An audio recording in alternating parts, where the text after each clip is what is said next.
begin by expressing my sincere gratitude to the government of Azerbaijan, to the President of Azerbaijan, for the warm hospitality and arrangements par excellence. Thank you very much.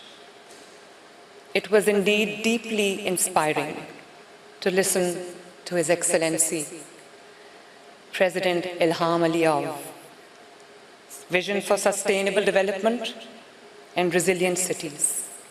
His leadership in transforming Baku and Azerbaijan into modern, vibrant, and globally connected place is truly commendable. My father, ladies and gentlemen, the former Prime Minister of Pakistan,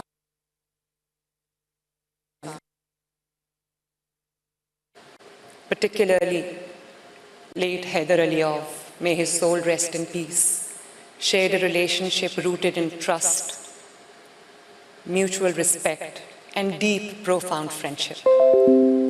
They were true brothers in spirit, and that bond of friendship between the two countries continues to define the strength of Pakistan-Azerbaijan relations today. And so, standing here today in Baku, I feel I have not come to a foreign land. I have come home.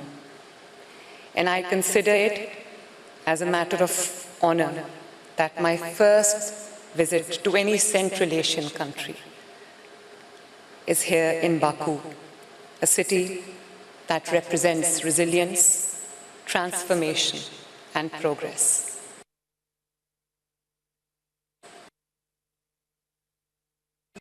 A story from Punjab, Pakistan, a province of more than 130 million people, on a journey of transformation, on a journey of challenge, on a journey of indomitable will, on a journey of unwavering resolve to redefine how cities are built and how dignity is delivered. At its heart, ladies and gentlemen, lies a simple truth. Cities become resilient only when development is people-centric, climate-conscious and data-driven. Cities are not just roads and buildings.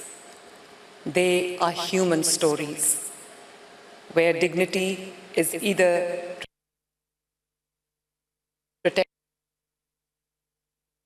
As the first woman Chief Minister of Punjab, I knew I was not inheriting a position. I was inheriting a responsibility. A responsibility to the woman walking miles, carrying water for her family, child breathing polluted air, and family living without secure shelter, and citizens waiting for promises, not for promises but for dignity.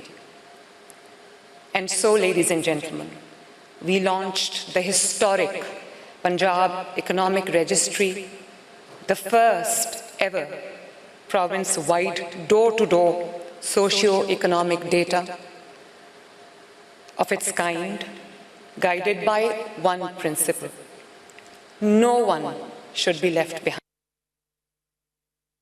behind. It cannot be fixed. So our first priority was shelter.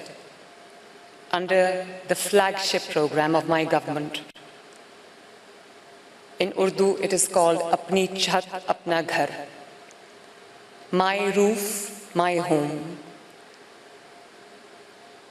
is delivering one of the fastest and largest affordable housing initiatives in the world through zero interest.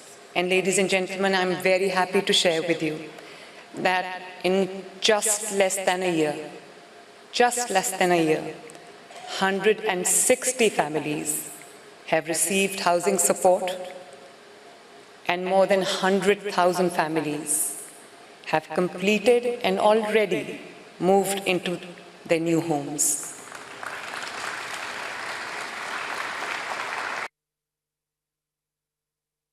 But is a challenge. A mother no longer fearing rain on her children, a father finally able to say that this is my home.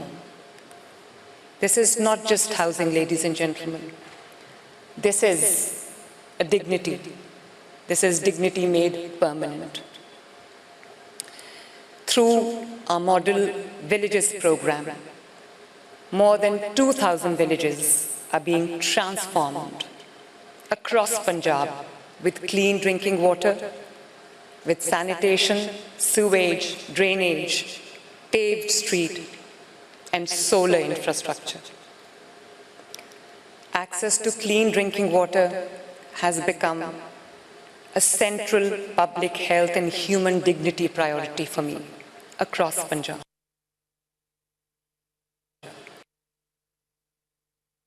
Is expanding clean drinking water infrastructure across urban and rural communities alike through new filtration systems, upgraded supply networks, and sustainable water solutions. Because no woman should have to walk miles carrying water for her family, and no child should suffer because of unsafe drinking water. Because dignity must not depend on geography. When villages are dignified, cities are strengthened. Rural uplift is urban resilience. Punjab has launched a historic urban development program of more than $2 billion.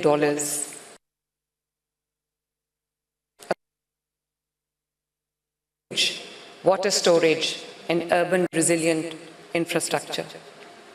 More than, just in 2 years' time, Excellencies, more than 30,000 kilometers of roads have been constructed and completed, reconnecting communities, restoring mobility and economic activity in just 2 years.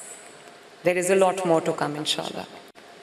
Urban flooding resilience is now being systemically strengthened across Punjab.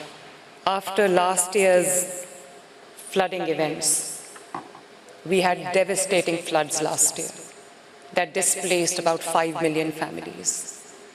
And to rehabilitate them was no mean feat, ladies and gentlemen.